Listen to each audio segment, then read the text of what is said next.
7월 1일 화요일 매일 묵상을 시작하도록 하겠습니다. 오늘의 본문 말씀은 요한계시록 1장 1절부터 8절까지의 말씀입니다. 오늘부터 요한계시록이 시작이 됩니다. 헬라어 성경의 책 제목에서도 알 수 있듯이 이 요한이라는 이름을 가진 여러 사람이 있겠지만은 우리가 통상적으로 여기에서 요한은 사도 요한을 가리킨다는 것을 알고 있습니다.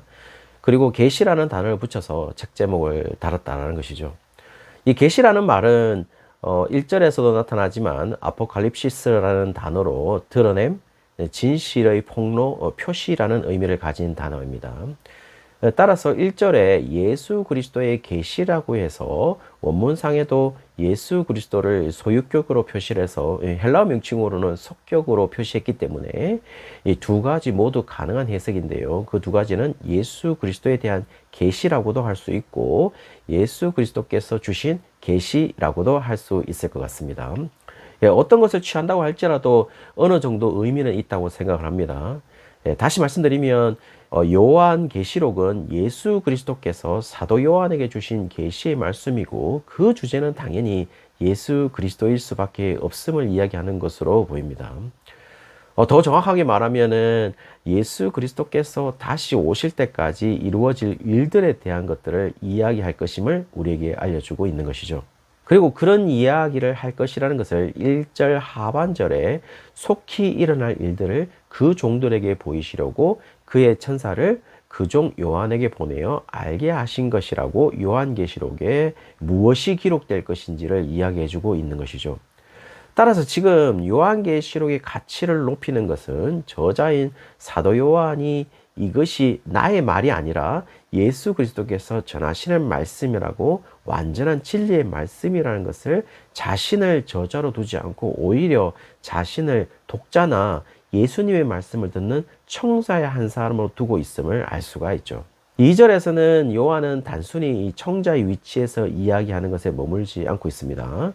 요한은 여기에서 자기가 본 것도 함께 증언할 것임을 이야기해 주고 있죠. 따라서 지금 요한계시록이 7교회에게 전달하는 이야기라면 그것은 단순히 사도 요한이 들은 음성적 측면만을 말하는 것이 아니라 본 것, 다시 말씀드리면 시각적 측면까지 모두 결합된 계시의 말씀을 전달하는 것이기에 이 말씀이 가짜가 아니다라는 사실을 이야기해 주고 있습니다. 이렇게 가짜가 아니라는 사실을 이야기하는 이유는 3절에 보시면 지금 들려준 이야기가 예언의 말씀이라는 사실을 말하고 있죠.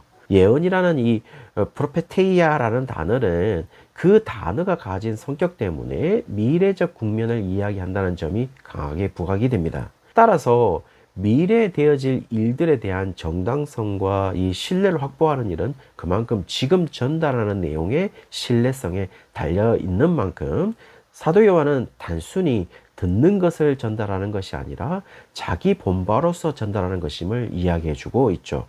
그리고 2절에서 하나님의 말씀이라는 이 과거적 측면과 예수 그리스도의 증거라는 현재적 측면을 바탕으로 이제 예언의 말씀이라는 미래적 측면을 기록함으로써 이 하나님의 말씀으로서 예수님의 말씀이 어떻게 성취하고 완성될 것인가를 이야기해 주고 있습니다. 따라서 하나님의 말씀은 단순히 과거에 있었던 말씀이 아니라 현재에도 여전히 역사하시는 말씀이고 그리고 영원히 그 말씀의 효력은 감소하지 않을 것임을 이야기해 주고 있죠. 그러므로 지금 이 말씀을 외면한다면 3절 말씀에 의거한다면 복이 없는 자라는 사실을 이야기해 주고 있습니다. 더욱이 우리가 여기에서 이 무속과 다른 점은 이 예언의 말씀을 읽고 듣고 지키는 그 자체가 복이 있다는 것이지 읽고 듣고 지켜서 어떤 실존적인 보상이 있어서 복이 있다라고 이야기를 하고 있지는 않아요. 그러므로 우리가 미래를 알고자 했을 때 그 미래를 알아서 나쁜 결과를 피하고자 하는 것이 주로 무속과 신비주의의 목적인데 오늘 본문은 예언의 말씀을 읽고 듣고 지키는 것 그 자체가 복이라고 이야기하고 있기 때문에 무속이나 신비주의가 말하는 그런 미래에 대한 대처를 말하는 것은 아닙니다.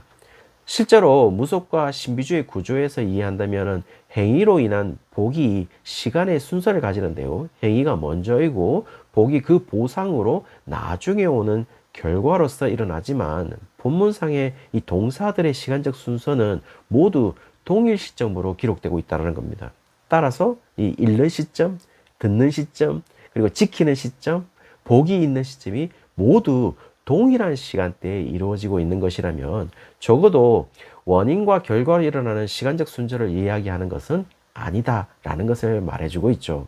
그러므로 예언의 말씀을 읽는 그 자체, 듣는 그 자체, 지키는 그 자체가 복이 있다라는 것을 말해주고 있습니다. 4절부터 본격적으로 계시록의 수신자가 누구인지를 이야기해주고 있습니다. 지금 이 이야기를 들을 자는 7교회라고 이야기를 해주고 있죠. 그리고 발신자는 분명 사도 요한이 맞습니다. 그런데요, 진정한 원 발신자가 누구인지를 밝히는데요.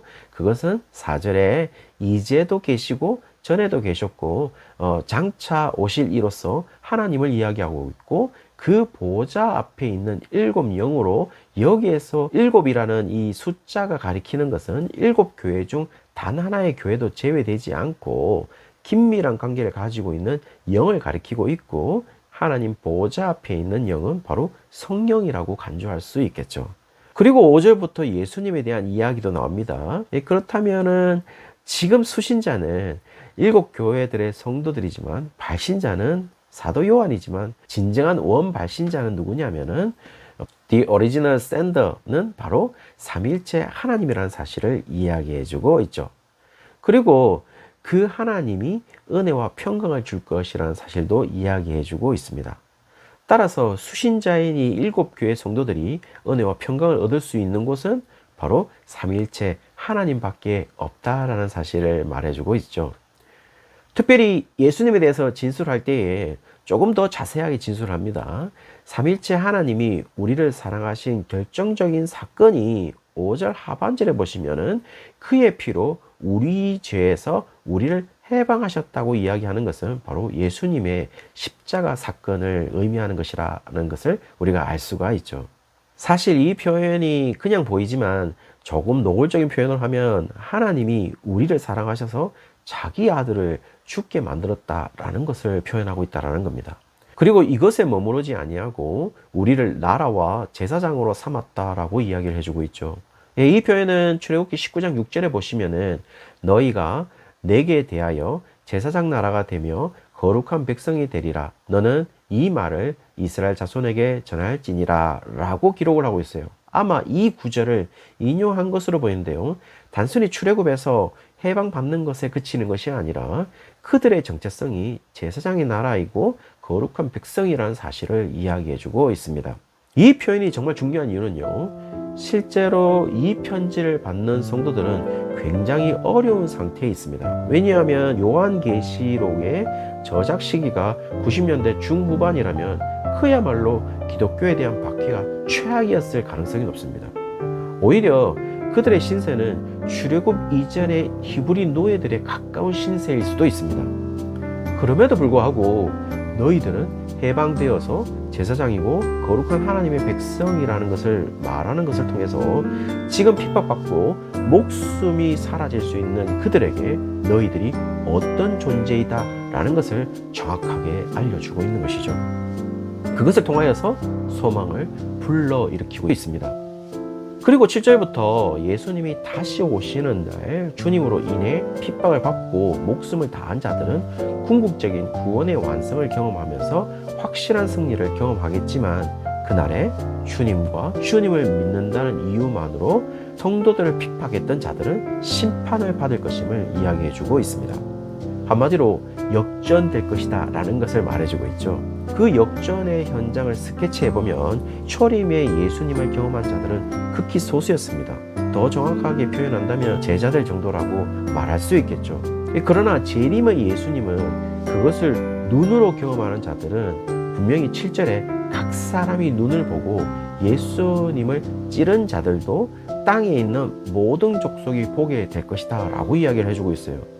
그래서 그들이 애국한다는 표현을 재림 시에 그들도 회개할 것이라고 해석하는 사람도 있겠지만은 지금 오히려 초림과는 다르게 재림 시에는 많은 사람들이 보고 알게 될 것이지만 결국 거기에서도 승리하고 최종 구원을 이룰 자는 7교회 성도들 너희뿐이다 라는 있다라는 사실을 이야기해주고 있고, 그 사실이 불변하다라는 것을 하나님의 속성으로 인해 보증하기 위해서 8절에 보시면 나는 알파와 오메가이고 이제도 있고 전에도 있었고 장차 올 자라고 이야기하는 것으로 보입니다.